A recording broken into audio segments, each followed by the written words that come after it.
When Karen, the HOA president, decided to bulldoze my disabled sister's ramp, she thought she was just enforcing some ridiculous rule to save the neighborhood. But what Karen didn't know was that my sister wasn't just another resident. She was a decorated war veteran, and her wheelchair ramp represented her hard-earned independence. When Karen made the biggest mistake of her life, she didn't just mess with the wrong person. She triggered a chain of events that would turn into a full-blown scandal and expose the truth behind Karen's ruthless HOA tactics. Like the video, subscribe, and comment below if you've ever dealt with an overreaching HOA president. Share your story with us in the comments. We'd love to hear how you fought back. It was an ordinary Tuesday when the storm finally hit. Karen, the HOA president, had been harassing us for months over the wheelchair ramp my sister, Kate, had installed after her accident. Kate was a war hero, having served in the military for over 10 years, and the accident that left her in a wheelchair only strengthened her resolve to continue living independently. The ramp wasn't just a convenience. It was a symbol of her resilience and strength. But Karen saw it differently. "Your sister's ramp is an eyesore," Karen had said to me during one of our many heated exchanges. "It doesn't fit with the neighborhood aesthetic. You're lowering property values with all these modifications." It didn't matter that Kate had gone through all the proper channels, permits, approvals, and the help of licensed contractors. In Karen's eyes, the ramp wasn't just a necessity for Kate's independence.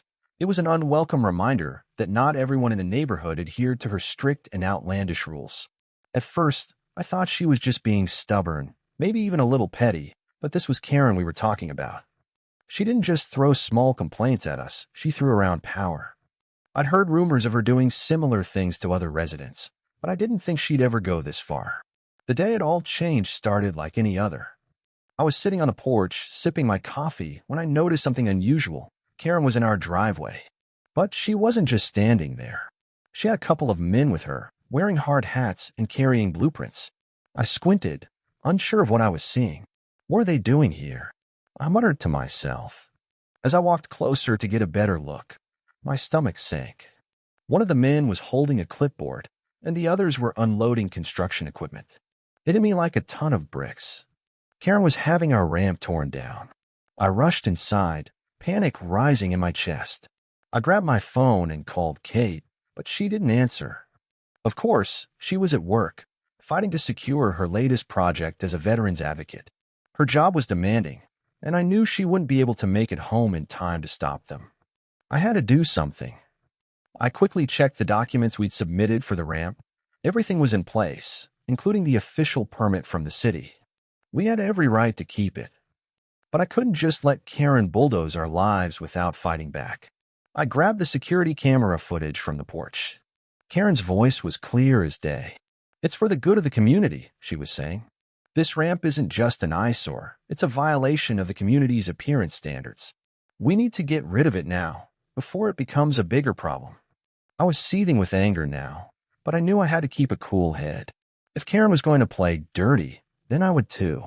I made sure to document everything, took screenshots of the footage, jotted down her exact words, and noted the time and date.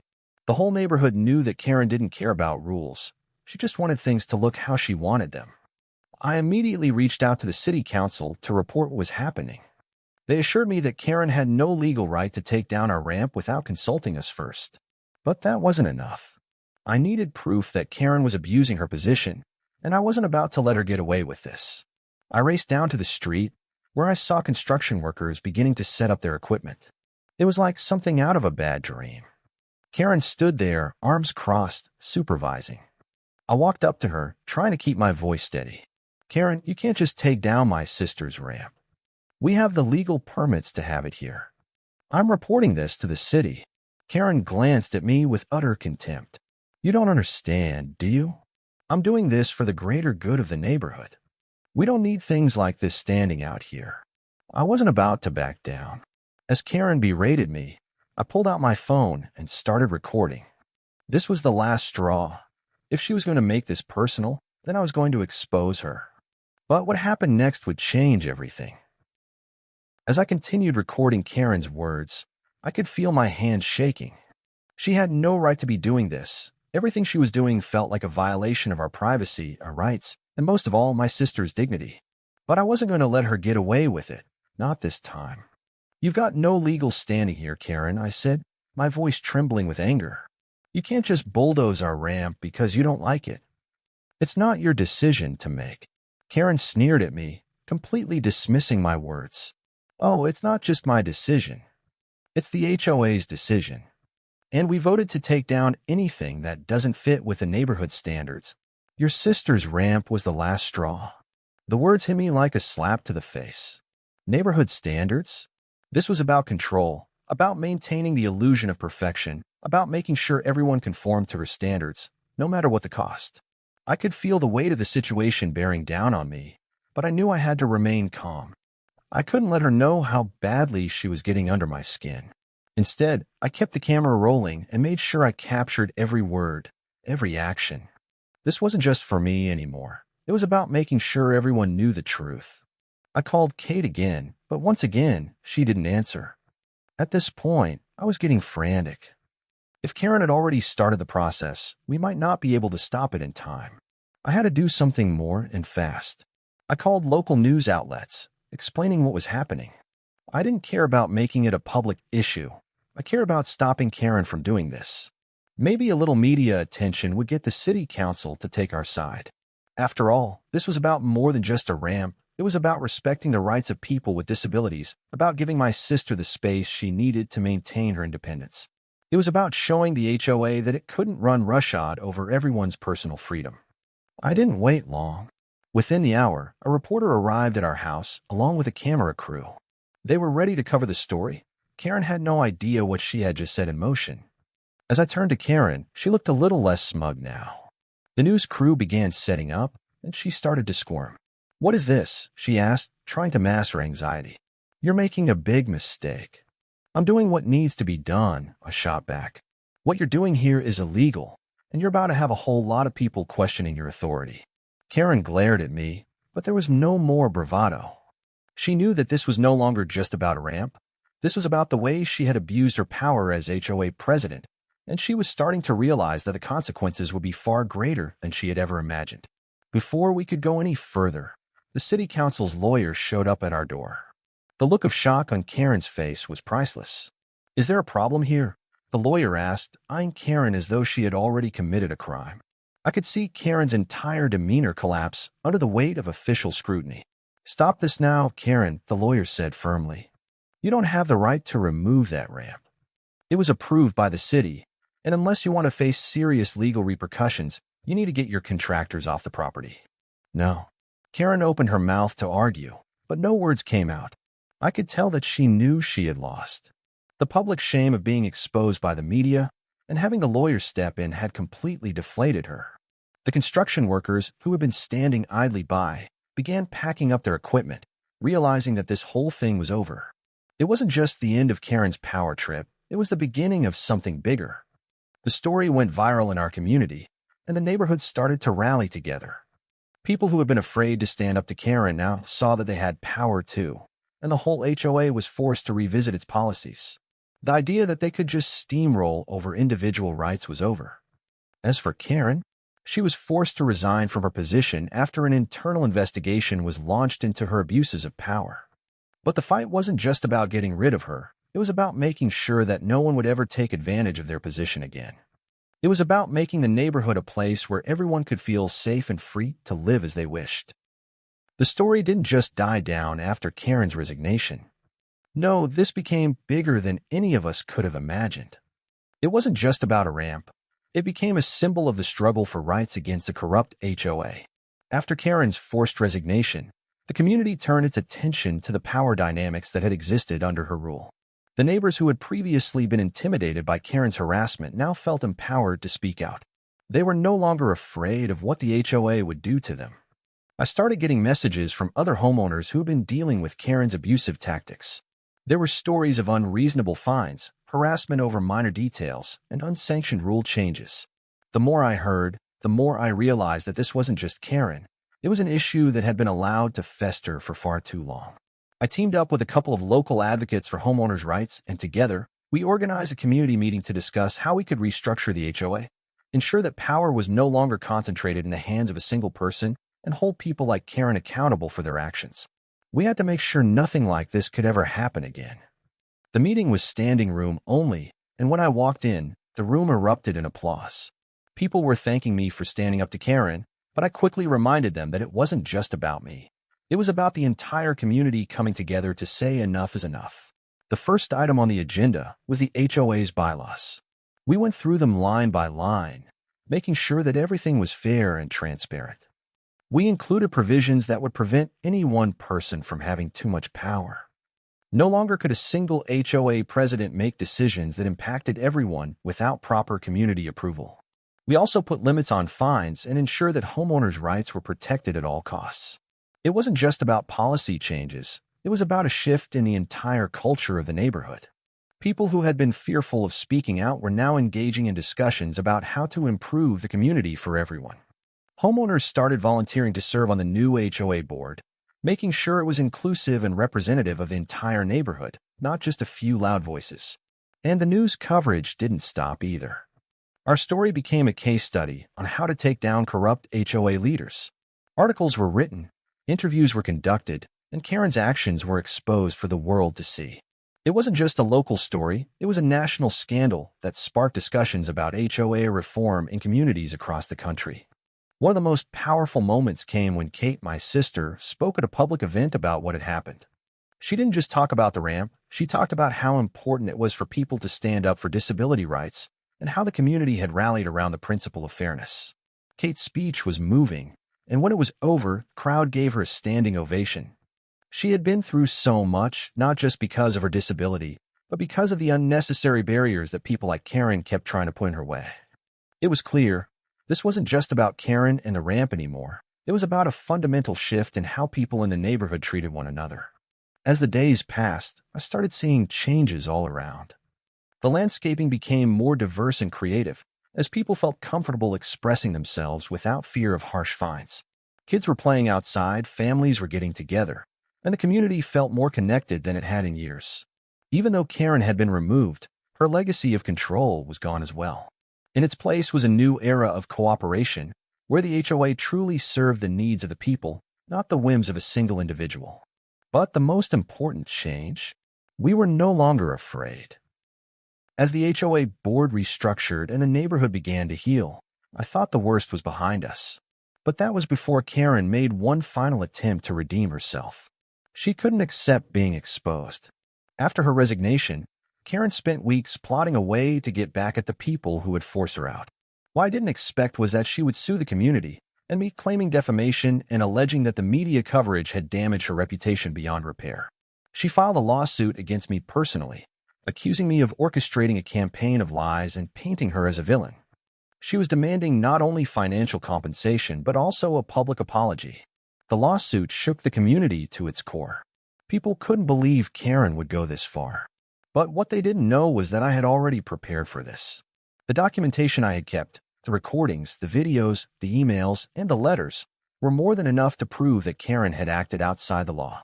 I immediately called in my lawyer, and we began the process of preparing a defense. What followed was a battle that would not only involve local courts, but would eventually become part of a broader conversation about HOA accountability. I remember the first court hearing vividly. The courtroom was packed with reporters, lawyers, and even some of the neighbors who had supported me from the beginning. The story had caught the attention of local news outlets, and it had reached national media. Karen's HOA abuse had turned into a textbook case for those looking to reform HOA laws across the country. During the trial, Karen's lawyer argued that I had defamed her by exposing her actions, but it didn't take long for the truth to come out. The photos, the videos, and the testimonies from people in the neighborhood were irrefutable. We presented a clear case of Karen using her position to harass a disabled veteran and how she had attempted to bulldoze her property rights for personal gain. The turning point came when Kate took the stand. With the confidence and poise only a veteran could have, she spoke about the emotional and psychological toll Karen's actions had on her. Kate didn't need her position to make an impact. Her words were powerful enough on their own. She shared how the ramp was more than just a practical necessity for her. It was a symbol of independence, something Karen had tried to take away without a second thought. "This ramp is not just for me," Kate said, her voice steady. "It represents every disabled person who's fought to have their space respected." The courtroom fell silent. There wasn't a person there who didn't feel the weight of her words. After a tense few days of testimony, the judge ruled in our favor. Karen's lawsuit was dismissed, and she was ordered to pay legal fees for wasting the court's time with a frivolous case. It was the final blow to her attempts to ruin our lives. But the impact didn't stop with the court ruling. Karen's name was forever tied to a scandal, and people all over the country began questioning how HOA presidents could be held accountable. The media coverage continued, with numerous news outlets running stories about the corruption in HOAs and the power that was often misused by people like Karen. What really struck me, though, was how much this had changed the neighborhood. The community was stronger than ever. Homeowners who had once been afraid to speak out were now standing tall. We held more community meetings, and the HOA was rebuilt with transparency, fairness, and inclusivity at the forefront. Karen, once seen as a pillar of authority, was now just another cautionary tale. And our neighborhood, once fractured and fearful, had become a model of community empowerment and respect. After the trial, Karen's influence in the community was completely shattered. She didn't just lose the legal battle, she lost the respect of the entire neighborhood.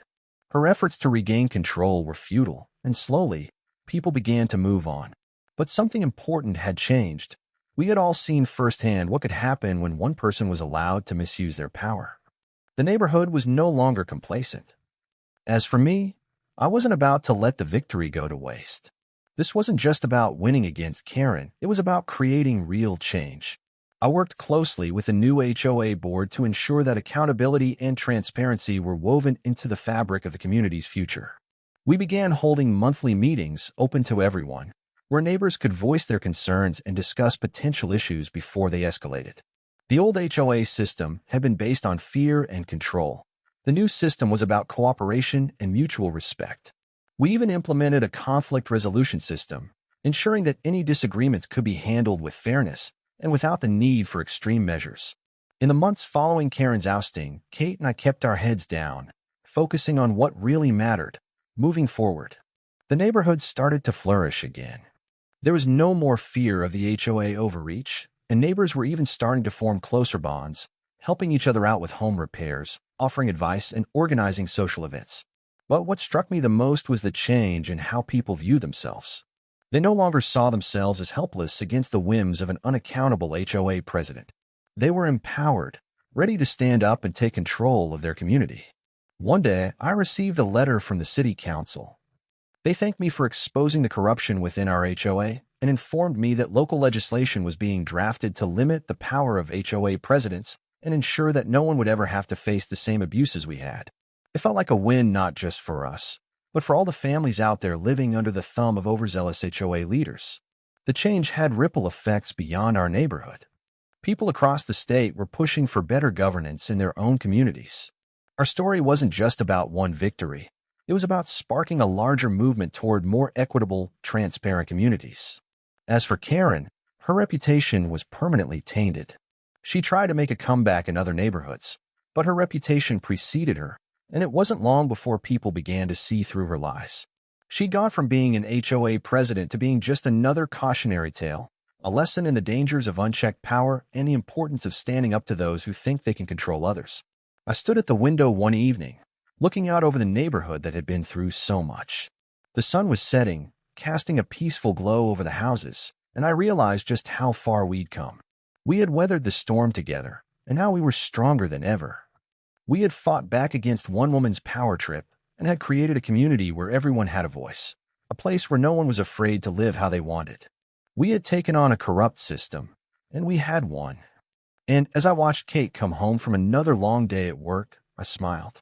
We had done it. We had made sure that no one would ever have to face a Karen like that again.